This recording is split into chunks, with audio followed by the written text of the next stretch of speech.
निष्ठा ऑनलाइन प्रशिक्षण में आप सभी का स्वागत है। आज मॉड्यूल 11 जिसका शीर्षक है भाषा का शिक्षण शास्त्र के अंतर्गत हम सभी जानेंगे कि प्रारंभिक वर्षों में भाषा और साक्षरता का क्या महत्व है। प्रारंभिक स्तर पर बच्चों को भाषा का शिक्षण हम प्रकार से कर सकते हैं, इस बारे में भी जानेंगे। इस सत्र के उपरांत शिक्षकों में इस बात की समझ विकसित हो सकेगी कि आरंभिक स्तर पर भाषा शिक्षण का महत्व और चुनौतियां क्या होती हैं, संतुलित भाषा शिक्षण पद्धति क्या होती है, बच्चों की भाषा और अकादमिक भाषा कौशलों में क्या अंतर है। शिक्षक यह भी जान सकेंगे कि साक्षरता क्या है, भाषा विकास के मुख्य घटक कौन से हैं, और इसके साथ साथ शिक्षकों में इस बात की समझ भी विकसित हो सकेगी कि प्रारंभिक स्तर पर बच्चों के लिए हम किस प्रकार के साहित्य का प्रयोग कर सकते हैं। सत्र में आगे बढ़ने से पहले आइए एक छोटी सी गतिविधि करते हैं। यह समझने के लिए कि भाषा क्या है, सबसे पहले आप कोई एक परिचित शब्द लें जिसे आप 2 या ज्यादा भाषाओं में जानते हो। इस शब्द को सभी भाषाओं में जोर से बोलकर उच्चारित करें। उच्चारण पर ध्यान देने के लिए चाहें तो आप इन्हें हिंदी की लिपि में लिख भी सकते हैं। अब इन शब्दों में आने वाली ध्वनियों को जरा ध्यान से सुने। क्या आपको अलग अलग भाषाओं के इन शब्दों में अर्थ के अलावा कोई और समानता दिखती है? आप देखेंगे कि ज्यादातर समानार्थी शब्दों में अलग भाषाओं में किसी भी प्रकार का मेल नहीं होता। जैसे यदि हम उदाहरण के लिए देखें तो कुर्सी शब्द को हिंदी, अंग्रेजी और तमिल में अगर हम देखें तो कुर्सी, चेयर और नारकलेयिल कहते हैं। ना तो इनमें आपस में कोई मेल है और ना ही एक असली कुर्सी के आकार से कोई सीधा संबंध। इन शब्दों में प्रयोग होने वाली ध्वनियों का चयन पूरी तरह से मनमाना है, लेकिन फिर भी उस भाषा को बोलने वाले लोग ये ध्वनियां निकालने पर शब्द भी समझते हैं और इसका अर्थ भी। इसी प्रकार एक छोटे वाक्य को हम 2 अलग अलग भाषाओं में लिखते हैं। जैसे ध्यान दीजिए कि ये साधारण वाक्य भी निश्चित व्याकरण के नियमों से बंधे हुए हैं। हिंदी और अंग्रेजी के वाक्य बनाने के नियम भी समान नहीं है वाक्य में अलग जगह पर आता है, उसे कहीं और ले जाने से वाक्य संरचना बिगड़ जाती है। इस तरह से भाषा को एक ऐसी औपचारिक व्यवस्था के रूप में हम समझ सकते हैं जो प्रतीकों का प्रयोग करके संप्रेषण करती है। जैसे कुर्सी किसी खास वस्तु का प्रतीक है और इसमें इन उच्चारणों कु, र, सी को भी प्रतीक के रूप में प्रयोग किया गया है। साथ ही हमने देखा वाक्य और शब्द आपस में निश्चित नियमों से बंधे होते हैं। बहुत साधारण स्तर पर भाषा को हम मौखिक, लिखित या सांकेतिक अभिव्यक्ति के लिए प्रयोग की जाने वाली औपचारिक व्यवस्था के रूप में समझते हैं, पर भाषा का स्वरूप इससे कहीं अधिक व्यापक होता है। वाक्य और शब्द आपस में निश्चित नियमों से बंधे होते हैं। आइए अब जानते हैं कि प्रारंभिक स्तर पर भाषा शिक्षण का क्या महत्व है। हम सभी जानते हैं कि भाषा संप्रेषण का माध्यम होती है। भाषा और विचार का आपस में बहुत घनिष्ठ संबंध भी होता है। इसके साथ साथ यदि हम भाषा की बात करें तो भाषा का एक और महत्वपूर्ण कार्य यह भी है कि वह सीखने का सबसे महत्वपूर्ण साधन है, क्योंकि भाषा के जरिए ही मानसिक क्षमताओं का विकास होता है। भाषा सीखने का सबसे सशक्त माध्यम है। केवल भाषा सीखना ही अपने आप में काफी नहीं होता। भाषा के जरिए सीखना वह शक्तिशाली क्षमता है जो हमें भाषा से मिलती है। यहाँ इस चित्र में आप देख सकते हैं कि सभी प्रक्रियाओं के जरिए भाषा हमारे लिए सीखने के माध्यम के रूप में कार्य करती है। इसे हम भाषा आधारित अधिगम सिद्धांत के नाम से जानते हैं। यहाँ ध्यान देने वाली बात यह है कि जब हम कुछ भी नया सीखते और समझते हैं और यदि वह बात हमें समझ आ जाती है तो हम उसे अपने शब्दों में व्यक्त कर सकते हैं, यानी हम उस ज्ञान को आत्मसात करके एक तरह से एक नया रूप दे सकते हैं। बाहर उपलब्ध अपने जो ज्ञान और शब्द हैं वो हमारे अपने हो जाते हैं। तो इस प्रकार से अगर हम देखें तो हम ये कह सकते हैं कि भाषा के माध्यम से हम समस्याओं को हल करना सीखते हैं, विचारों को व्यवस्थित करते हैं, साथ ही साथ हम तर्क करते हैं, सोचने का कार्य करते हैं, विश्लेषण करते हैं और साथ ही निष्कर्ष भी निकालते हैं। भाषा किस प्रकार से सीखने का माध्यम बन सकती है, आइए इसको समझने के लिए एक छोटा सा वीडियो देखते हैं। आज नेहा स्कूल नहीं आई? वह कल भी नहीं आई थी। आई तो थी, भूल गई। कल उसने आधी छुट्टी में हमें अचार भी तो दिया था। अरे हाँ, उसने कल ही तो हमें अचार चखाया था। फिर शायद वह अपनी नानी के घर गई होगी। अपने भाई के बिना? नहीं नहीं, वह अपने भाई के बिना अपनी नानी के घर नहीं जा सकती। आज सुबह मैंने उसके भाई को स्कूल आते देखा। ओह, फिर शायद उसकी तबीयत नहीं ठीक होगी। हम शाम को उसके घर चलेंगे। वीडियो में हमने देखा कि किस प्रकार से दो बच्चे आपस में बातचीत करते हैं और उस बातचीत के अंतर्गत वे तर्क करते हैं, विचार करते हैं, विश्लेषण करते हैं और साथ ही निष्कर्ष भी निकालते हैं। आइए अब जानते हैं कि प्रारंभिक स्तर पर भाषा शिक्षण की क्या चुनौतियां होती हैं। जब हम प्रारंभिक स्तर पर भाषा शिक्षण की चुनौतियों की बात करते हैं तो सबसे बड़ी समस्या हमारे सामने आती है बच्चों के निम्न उपलब्धि स्तर को लेकर। और बच्चों का निम्न उपलब्धि स्तर क्यों होता है, तो इसके कुछ कारण हैं, जैसे कि हम कक्षा में जब सामूहिक दोहरान पर ज्यादा जोर देते हैं या पढ़ना सिखाने में हम अर्थ निर्माण पर बिल्कुल जोर नहीं देते, या फिर वर्ण और अक्षर पहचान या शब्द पहचान यानी डिकोडिंग का हम अव्यवस्थित शिक्षण करते हैं, या एक कारण यह भी है कि लिखना केवल हस्तलेखन के अभ्यास और नकल करने के रूप में किया जा रहा है। इसके साथ साथ केवल पाठ्य पुस्तक पर आधारित शिक्षण कार्य किया जा रहा है, या फिर बच्चों की सक्रिय सहभागिता की कमी हो। इसके साथ साथ बच्चों की सरल और रोचक पठन सामग्री का अभाव हो कक्षा में। जो भाषा शिक्षण में हमारी दूसरी चुनौती है वो है बच्चों की भाषा और स्कूल की भाषा में अंतर। प्रायः हम ये देखते हैं कि हमारे विद्यालयों में जो बच्चे आते हैं उनकी भाषा अलग अलग होती है, और जब वो स्कूल में आते हैं तो स्कूल की भाषा अपनी एक अलग भाषा होती है। और अगर शिक्षक बच्चों की भाषा और स्कूल की भाषा में एक सेतु की तरह से उसका प्रयोग नहीं करके कार्य करते हैं तो बच्चों का जो उपलब्धि स्तर है वह निम्न होता है। यानी बच्चों को भाषा सीखने में चुनौतियों का सामना करना पड़ता है, क्योंकि वहां हम बच्चों की भाषा को इग्नोर करते हैं, यानी बच्चों की भाषा को हम सम्मान नहीं दे रहे होते कक्षा में, और सीधे उसको स्कूल की भाषा सिखाने पर जोर देते हैं। इसके साथ साथ कक्षा में चुप्पी की संस्कृति, यानी जब हम कक्षा में कार्य कर रहे होते हैं तो जो शिक्षक के बोलने का समय है वो बच्चों के बोलने के समय से ज्यादा होता है। यानी बच्चे निष्क्रिय रूप से खाली शिक्षक की बात को सुन रहे होते हैं, लेकिन अपनी तरफ से उनकी कोई सहभागिता नहीं हो रही होती।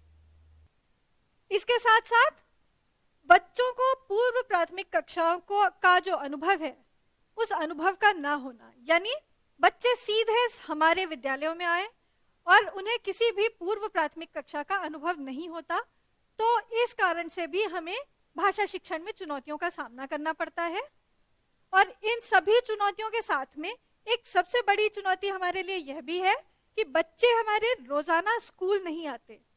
अगर किसी विद्यालय में बच्चे रोज स्कूल नहीं आते तो कहीं ना कहीं उसके सीखने सिखाने की प्रक्रिया पर प्रभाव पड़ता है। तो ये कुछ चुनौतियां हैं जो हमें आरंभिक स्तर पर बच्चों के साथ भाषा शिक्षण करते समय देखने को मिलती हैं। आइए अब जानते हैं कि भाषा शिक्षण की संतुलित पद्धति क्या होती है।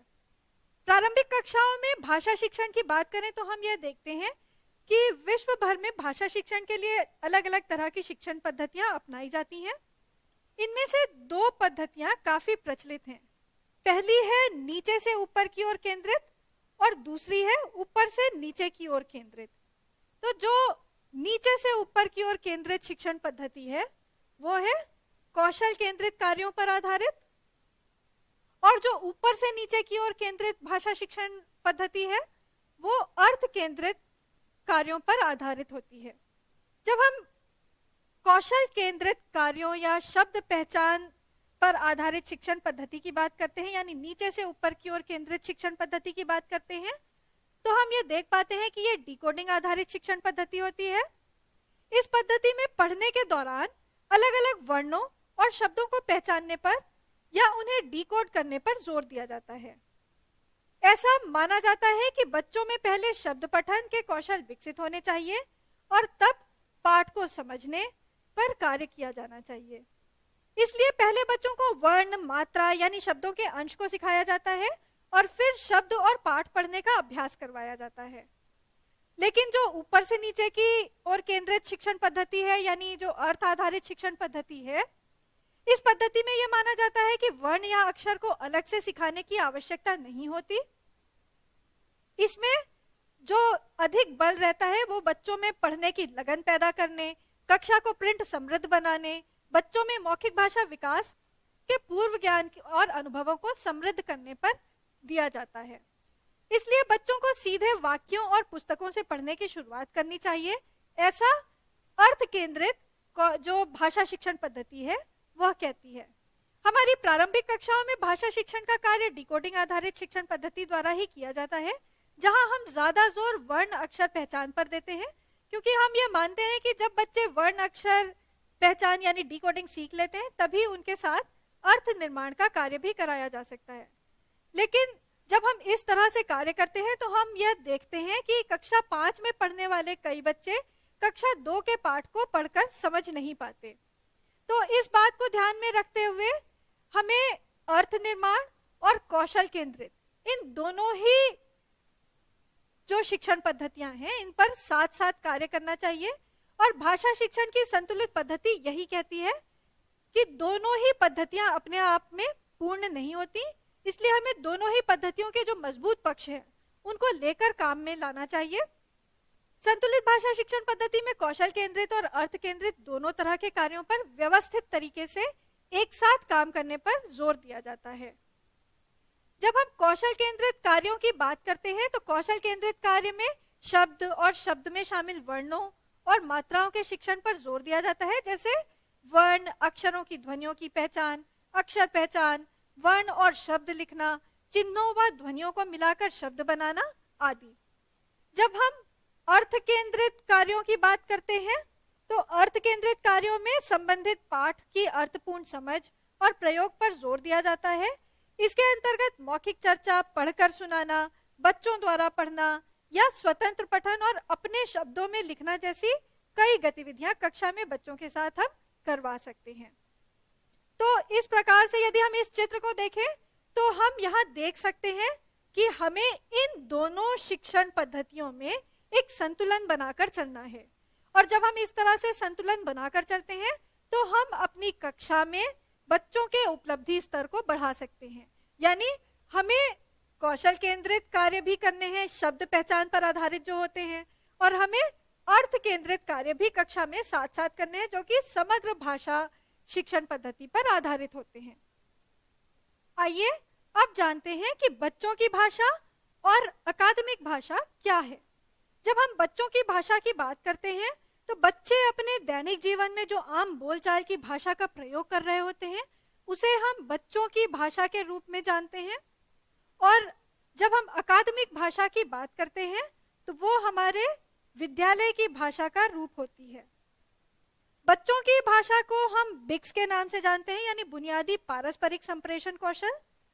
और जो विद्यालय की भाषा है यानी जो स्कूल की भाषा है या अकादमिक भाषा है उसे हम कैल्प के नाम से जानते हैं, यानी संज्ञानात्मक अकादमिक भाषाई निपुणता। बिक्स यानी बेसिक इंटरपर्सनल कम्युनिकेशन स्किल बच्चों की भाषा को दर्शाती है, और कॉग्निटिव एकेडमिक लैंग्वेज प्रोफिशिएंसी यानी कैल्प स्कूल की भाषा को दर्शाती है। बच्चे किसी भी नई भाषा में जो कि परिवेश में बोली जाती है या स्कूल में काम में ली जाती है, बुनियादी संप्रेषण कौशल यानी बिक्स बहुत जल्दी ही प्राप्त कर लेते हैं, यानी लगभग 1 से 2 साल में। लेकिन उसी भाषा में अकादमिक दक्षता हासिल करने में उन्हें कम से कम 5 से 7 वर्ष लग जाते हैं। यही अकादमिक दक्षता बच्चों को स्कूल में सभी विषयों को सीखने के लिए आवश्यक होती है। कक्षा 4 और उसके बाद की कक्षाओं के पाठ थोड़े से कठिन और अकादमिक भाषा में लिखे होते हैं, और बच्चों से यह अपेक्षा की जाती है कि वे कठिन शब्दावली को समझें और अर्थ निर्माण के लिए तर्क, विश्लेषण या उच्च स्तरीय भाषाई कौशलों का प्रयोग करें। बच्चों के संदर्भ से परे औपचारिक भाषा या संज्ञानात्मक कौशल सिखाना स्कूल के शुरुआती वर्षों का एक महत्वपूर्ण लक्ष्य होता है और यह लक्ष्य शुरुआती कक्षाओं में केवल पाठ्यपुस्तक पढ़ने और लिखने से प्राप्त नहीं हो सकता। शुरुआत से ही बच्चों को मौखिक रूप में चर्चा, उच्च स्तरीय प्रश्न पूछना, बच्चों को सोचने और तर्क करने के लिए प्रोत्साहित करना और अच्छी शब्दावली का विकास करने से उनका जो कॉग्निटिव एकेडमिक लैंग्वेज प्रोफिशिएंसी है, यानी कि जो कैल्प है, उसके विकास में मदद मिलती है। इससे आगे जाकर बच्चे एकाडमिक भाषा को लिखित रूप में समझने और ऐसे पाठों पर संज्ञानात्मक काम करने में सफल होते हैं। इन दोनों ही के बीच अंतर को और स्पष्ट करने के लिए आइए एक छोटा सा उदाहरण समझते हैं। जैसे आमतौर पर हम ये कहते हैं कि गाड़ी आधा घंटा लेट हो गई, तो अगर हम इसको देखें तो ये आम बोलचाल की भाषा में हम इस वाक्य को प्रयोग करते हैं। इसे हम बिक्स के नाम से जान सकते हैं। वहीं जब हम स्टेशन जाते हैं और वहां हमें अनाउंसमेंट सुनाई देता है, यात्रीगण कृपया ध्यान दें, दिल्ली से चंडीगढ़ जाने वाली गाड़ी संख्या 2005 शताब्दी एक्सप्रेस अपने निर्धारित समय से 30 मिनट देरी से आएगी। तो यहाँ आप देख रहे हैं कि यहाँ जो भाषा प्रयोग की जा रही है वो अकादमिक भाषा का रूप है, तो इसे हम कैल्प के नाम से जानते हैं। आइए एक छोटी सी गतिविधि करते हैं। जरा विचार कीजिए कि इन स्थितियों में बिक्स की आवश्यकता है या कैल्प की। दो बच्चे खेलते हुए आपस में बात कर रहे हैं, यहां उनके बीच बिक्स की आवश्यकता है या कैल्प की, जरा विचार कीजिए और साथ ही लिखिए भी। आप भाषा की कार्यशाला में हैं और किसी मुद्दे पर चर्चा हो रही है, तो आप बिक्स का प्रयोग करेंगे या कैल्प का? एक बच्चा गणित के कुछ इबारती प्रश्नों को पढ़कर समझ रहा है, यहां वो बिक्स को प्रयोग कर रहा है या कैल्प को? और जब आप अपने मित्र से फोन पर बात कर रहे होते हैं तो आप किसका प्रयोग कर रहे होते हैं? इस प्रकार से हम यह कह सकते हैं कि जब हम बोलचाल की भाषा की बात करते हैं या हम अकादमिक भाषा की बात करते हैं तो उनमें हम कुछ अंतर देखते हैं, यानी बिक्स और कैल्प में हम कुछ अंतर देखते हैं।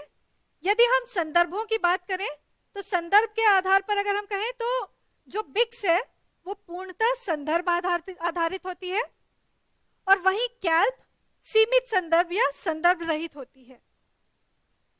अभी हम लोगों ने उदाहरण में भी देखा था कि जब हम बिक्स की बात करते हैं तो वहां जो शब्दावली है वो रोजमर्रा के हमारे परिचित शब्द होते हैं और सरल वाक्य होते हैं वहां पे।